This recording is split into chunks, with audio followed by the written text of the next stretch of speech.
Hello students. पिछली बार हमने वंशागति और विभिन्नता के सिद्धांत के अंतर्गत मेंडल के नियमों को पढ़ा था। मेंडल ने आनुवंशिकी की नींव रखी थी। उसने अपने सिंपल ब्रीडिंग एक्सपेरिमेंट्स के द्वारा ये प्रमाणित किया था कि किस तरह से वंशागति एक पीढ़ी से दूसरी पीढ़ी तक होती है। लेकिन मेंडल के नियमों के पश्चात जो अगला चरण था वो चरण था यह जानने का कि वंशागति कोशिकीय स्तर पर कैसे होती है। कोशिकीय स्तर पर वे कौन से अणु हैं, वे कौन से पदार्थ हैं जिनके द्वारा वंशागति वास्तव में होती है। आज जो आपका नेक्स्ट चैप्टर है अध्याय 6, जिसका टाइटल है वंशागति का आणविक आधार, मॉलिक्यूलर बेसिस ऑफ इनहेरिटेंस। आज हम इसी पर चर्चा करेंगे कि वंशागति आणविक स्तर पर, मॉलिक्यूलर लेवल पर कैसे होती है। ये बड़ा ही गूढ़ प्रश्न है और इस प्रश्न का उत्तर तलाशने के लिए मेंडल के नियमों के पश्चात अनेक वैज्ञानिकों ने अनेक प्रयोग किए और कई चरणों के प्रयोग के पश्चात, कई वैज्ञानिकों के योगदान के पश्चात फिर हम इस आणविक स्तर पर वंशागति को जान पाए। आप जानते हैं कि मेंडल के नियमों के प्रतिपादित करने के पश्चात सन 1902 में सटन व बोवेरी ने जो सिद्धांत दिया था उस सिद्धांत को हम कहते हैं वंशागति का गुणसूत्रीय सिद्धांत, क्रोमोसोमल थ्योरी ऑफ इनहेरिटेंस। इस सिद्धांत में उन्होंने वंशागति को जोड़ा था गुणसूत्रों से कि वंशागति गुणसूत्रों के द्वारा एक पीढ़ी से दूसरी पीढ़ी तक जाती है। और उन्होंने कहा था कि गुणसूत्र क्या होते हैं? वंशागति के वाहक। Chromosomes are the carrier of inheritance. गुणसूत्रों के द्वारा पैतृक लक्षण संतति तक पहुंचते हैं। लेकिन यहाँ पर जो एक प्रश्न अनुत्तरित था, एक प्रश्न को जानना अभी भी बाकी था, वो प्रश्न था कि गुणसूत्र के अंदर वे कौन से पदार्थ हैं जो वास्तव में वंशागति को अंजाम देते हैं। और वे पदार्थ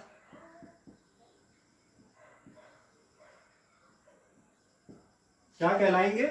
ऐसे पदार्थ जो कि वंशागति को अंजाम देंगे, वंशागति के लिए जिम्मेदार होंगे, वे पदार्थ कहलाएंगे आनुवांशिक पदार्थ, यानी हेरिडिटरी मटेरियल। तो आगे हम चर्चा करते हैं आनुवांशिक पदार्थ पे कि कैसे वैज्ञानिकों ने ये जाना कि आनुवांशिक पदार्थ क्या होते हैं और आनुवांशिक पदार्थ कौन है। चलिए उस पर चर्चा करते हैं, आनुवांशिक पदार्थ पे।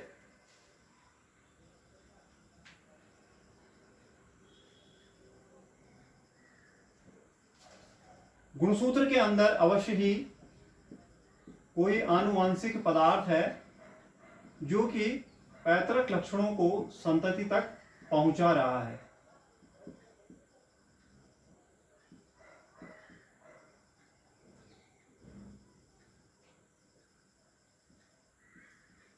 जेनेटिकल मटेरियल या आनुवांशिक पदार्थ।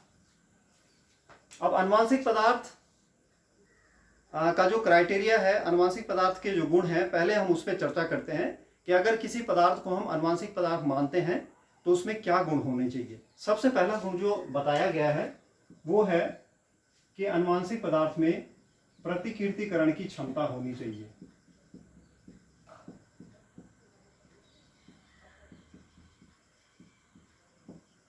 यानी इसको कहेंगे हम एबिलिटी टू रिप्लिकेट।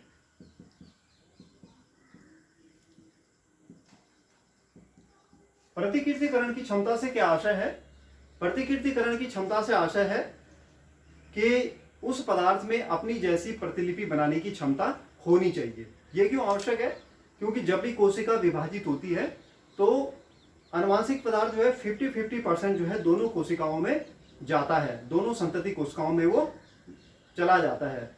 लेकिन अगर जो है उसकी ट्रू कॉपी नहीं बनेगी तो फिर उसकी मात्रा में इनकंसिस्टेंसी रह जाएगी। उसकी मात्रा जो है दोनों पुत्री कोशिकाओं में आदि ही पहुंच पाएगी। इसलिए उसके लिए ये लाजमी है कि उसमें ये गुण होना चाहिए प्रतिकीर्तिकरण का, या जिसे हम जो है रेप्लिकेशन भी कहते हैं। दूसरा गुण जो उसके अंदर होना चाहिए वो संरचनात्मक व रासायनिक रूप से स्थायी होना चाहिए। इसका क्या अर्थ है कि उसको जो है लंबे समय तक टिका रहना चाहिए, स्टेबल रहना चाहिए। उसका स्ट्रक्चर ऐसा होना चाहिए कि वो बहुत लंबे समय तक कोशिका में अपना कार्य कर सके। उसकी रसायनी ऐसी होनी चाहिए, उसकी केमिस्ट्री ऐसी होनी चाहिए कि वो लंबे समय तक परमानेंटली कोशिका में अपने कार्यों को अंजाम दे सके।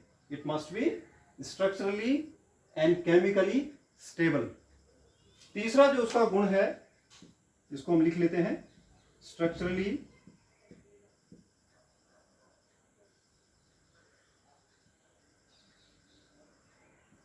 And chemically stable. तीसरा जो उसका गुण है उत्परिवर्तन की क्षमता।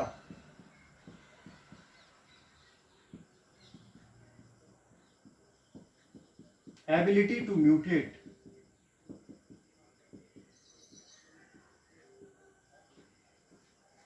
आप जानते हैं उत्परिवर्तन किसे कहते हैं? जीवों में सहसा होने वाले वंशानुगत परिवर्तन उत्परिवर्तन कहलाते हैं। Sudden heritable change present in living organisms are called mutation. तो ये जो उत्परिवर्तन की क्षमता है ये प्रत्येक आनुवंशिक पदार्थ के लिए होना बहुत आवश्यक है, क्योंकि उत्परिवर्तन के द्वारा ही नई जेनेटिक कॉम्बिनेशंस बनते हैं, अनुकूलन की क्षमताएं विकसित होती हैं, विभिन्नताओं का जन्म होता है और नई जाति की उत्पत्ति होती है। तो ये सब गुण होने आनुवंशिक पदार्थ में आवश्यक है। एक और गुण जो आनुवंशिक पदार्थ में होना चाहिए, चौथा, वो है मेंडल के नियमों के अनुरूप अभिव्यक्त होना।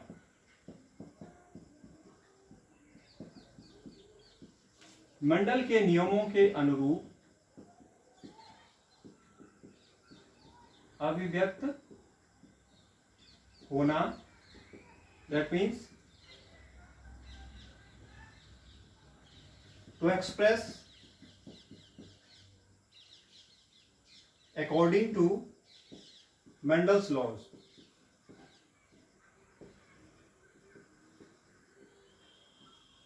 मेंडल ने चूंकि आनुवंशिकी के आधारभूत सिद्धांत दिए थे, तो यह बहुत जरूरी है कि जो आनुवंशिक पदार्थ है वो मेंडल के नियम के अनुरूप चले, उसके अनुरूप वो एक्सप्रेशन दे।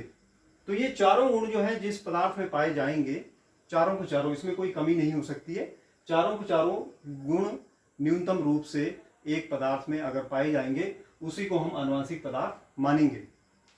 1940 तक वैज्ञानिकों में जो डिस्प्यूट रहा कि आनुवंशिक पदार्थ क्या हो सकता है, ज्यादातर वैज्ञानिक 1940 तक प्रोटीन को आनुवंशिक पदार्थ के रूप में मानते रहे। न्यूक्लिक अम्ल को आनुवंशिक पदार्थ अधिक वैज्ञानिकों ने नहीं माना, ज्यादातर वैज्ञानिकों ने प्रोटीन को ही आनुवंशिक पदार्थ माना। अगर हम डीएनए और आरएनए के परिप्रेक्ष्य में देखें कि आनुवंशिक गुणों के कसौटी पे कौन खड़ा उतरता है, पहला हम यहां पर देखते हैं इसका गुण प्रतिकीर्तिकरण की क्षमता। प्रतिकीर्तिकरण की क्षमता डीएनए और आरएनए दोनों में ही पाई जाती है। दूसरा जो गुण है संरचनात्मक व रासायनिक रूप से स्थायी होना। इस गुण में सबसे अधिक जो सूट करता है वो है डीएनए। डीएनए जो है संरचनात्मक रूप से भी स्थायी होता है और रासायनिक रूप से भी स्थायी होता है, क्योंकि उसका डबल हेलिकल स्ट्रक्चर होता है, द्विसूत्री उसका स्ट्रक्चर होता है, बीच में नाइट्रोजन बेसिस के द्वारा वो जो है बंधा हुआ रहता है। इस वजह से उसका जो स्ट्रक्चर होता है वो स्टेबल होता है, लंबे समय तक वो जो है कोशिका में टिका हुआ रहता है। जबकि आरएनए एकल सूत्री होता है, सिंगल स्ट्रैंडेड होता है और जल्दी ही वो डिस्ट्रॉय भी हो जाता है, उसका जीवन काल भी छोटा होता है। तो यहां पर आनुवंशिक पदार्थ के रूप में जो चैंपियन हमें दिख रहा है वो है डीएनए। हालांकि आप कहेंगे कि भाई कुछ वायरसेस में, जैसे आजकल कोविड-19 जो ये वायरस है कोरोना, उसका जो जेनेटिक मटेरियल है वो तो आरएनए होता है। वो केवल वायरसेस के परिप्रेक्ष्य में ही हो सकता है, क्योंकि वो बहुत जल्दी जल्दी विभाजित होने वाले कण हैं, बहुत जल्दी जल्दी विभाजित होने वाले वो वायरसेस होते हैं, इसलिए उनके लिए वो मुफीद हो सकता है आरएनए।